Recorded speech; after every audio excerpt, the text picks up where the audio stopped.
अक्सर हम दुनिया की सबसे खतरनाक जीवों की बात करते हैं तो हमारे दिमाग में शेर, चीता या सांपों की तस्वीर आती है। लेकिन सच्चाई यह है कि दुनिया का सबसे बड़ा सीरियल किलर हमारी आंखों के सामने बहुत खामोशी से उड़ता रहता है।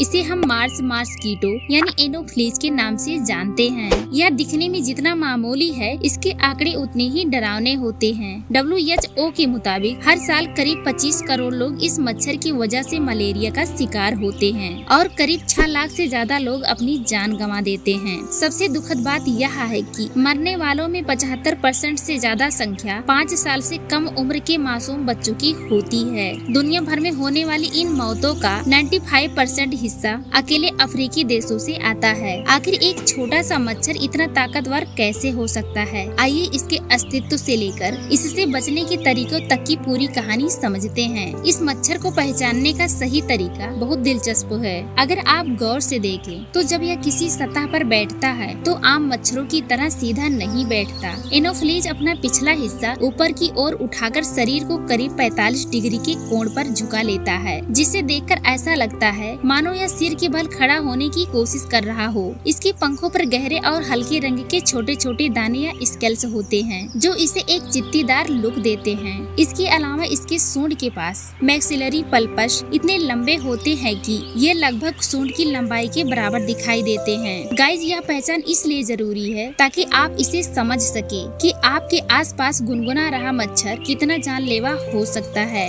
इस मच्छर के जीवन की शुरुआत पानी से होती है। इसका जीवन चक्र 4 चरणों से गुजरता है, जिसे कंप्लीट मेटामॉर्फोसिस कहते हैं। एक मादा एनोफ्लीज एक बार में 50 से 200 अंडे देती है। ये अंडे अन्य मच्छरों की तरह गुच्छों में नहीं बल्कि पानी की सतह पर नाव की तरह अकेले तैरते हैं। इन अंडों में कुदरती तौर पर एयर सेक्स या फ्लोट्स लगे होते हैं जो इन्हें डूबने नहीं देते। 2 से 3 दिनों में इनसे लार्वा निकलते हैं जिन्हें रिगलर कहा जाता है। ये लार्वा पानी की सतह के बिल्कुल समांतर लेटते हैं क्योंकि इनके पास सांस लेने के लिए कोई पाइप नहीं होता। इसके बाद ये प्यूपा बनते हैं जो कोमा के आकार के होते हैं और बहुत फुर्तीले होते हैं। अंत में प्यूपा की खोल फटती है और एक वयस्क मच्छर बाहर निकलता है। ताजुब की बात यह है कि नर मच्छर केवल 1-2 हफ्ते जीते हैं और ये मासूम होते हैं क्योंकि ये केवल फूलों का रस पीते हैं। असली खतरा तो मादा मच्छर है जो 1 महीने तक जीती है और अंडे देने के लिए उसे इंसानी खून की जरूरत पड़ती है। व्यवहार के मामले में यह मच्छर बहुत ही शातिर और निशाचर होता है। यह सूरज ढलने के बाद अंधेरे में सक्रिय होता है। इसकी सबसे बड़ी खासियत यह है कि यह जानवरों के बजाय इंसानों का खून पीना पसंद करता है।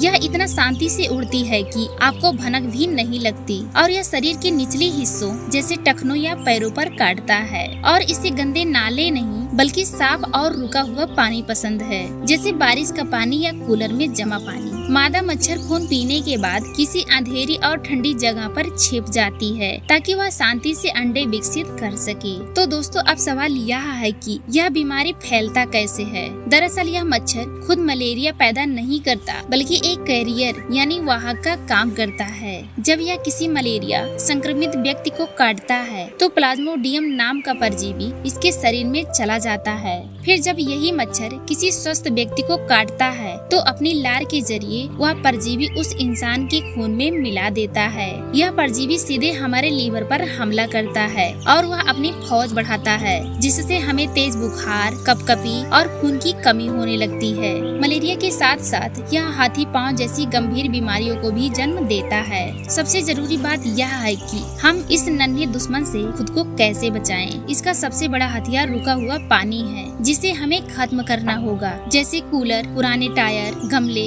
या गड्ढों में पानी जमा होने ना दें क्योंकि यह रात में हमला करता है। इसलिए मच्छरदानी का इस्तेमाल करना सबसे सुरक्षित तरीका है। पूरी आस्तीन के कपड़े पहने और मच्छर भगाने वाली क्रीम का प्रयोग करें। याद रखिए, आपकी सावधानी ही इस जानलेवा बीमारी के खिलाफ सबसे मजबूत ढाल है। तो दोस्तों, ये थी उस छोटे से जीव की पूरी कहानी जिसने पूरी दुनिया की नाक में दम कर रखा है। उम्मीद है कि मार्स मॉस्किटो यानी एनोफ्लीज के बारे में यह कहानी आपके और आपके परिवार की काम आएगी। याद रखिएगा, जागरूकता ही मलेरिया के खिलाफ हमारा सबसे बड़ा हथियार है। इसलिए अपने आसपास सफाई रखें और इस वीडियो को अपने दोस्तों और रिश्तेदारों के साथ शेयर जरूर करें, क्योंकि आपकी एक शेयरिंग किसी की भी जान बचा सकती है। तो जाने से पहले मुझे कमेंट सेक्शन में जरूर बताइएगा कि अगला वीडियो कौन से जीव पे देखना चाहते हैं, और क्या आपने कभी इस मच्छर को 45 डिग्री के एंगल पर बैठे हुए गौर से देखा है। तो गाइज, अगर आपको यह वीडियो पसंद आई हो तो चैनल को सब्सक्राइब करो और बेल आइकन दबाना बिल्कुल मत भूलना, ताकि ऐसे ही रोमांचक और लाइफ सेविंग जानकारी आप कभी मिस न करें।